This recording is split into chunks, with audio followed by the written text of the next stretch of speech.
அனைவருக்கும் இனிமையான யோக வணக்கம். ஸ்ரீரங்கம் விவேகானந்தா யோகா மையத்திலிருந்து கடந்த பதிவின் மூலமாக சில மூளை சுறுசுறுப்பிற்கு உண்டான பயிற்சிகளையும் நல்ல தூக்கத்திற்கு உண்டான சில எளிய பயிற்சி முறைகளையும் நமது ஆழ்ந்த தூக்கத்திற்கும் நமது மூளை நரம்புகளின் புத்துணர்ச்சிக்காகவும் சில எளிய பயிற்சிகளை பார்த்து வருகின்றோம். அந்த வரிசையில் நாம் இப்போது உடனடி புத்துணர்ச்சிக்கும் நமது சிறுநீரக செயல்பாடு சிறப்பாக இருப்பதற்கும் உண்டான சில பயிற்சியை நாம் பார்க்க இருக்கின்றோம்.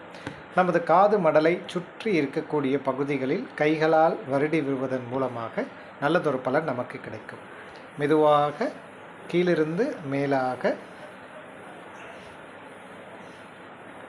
வலது பக்கம், அதே போன்று இடது பக்கம்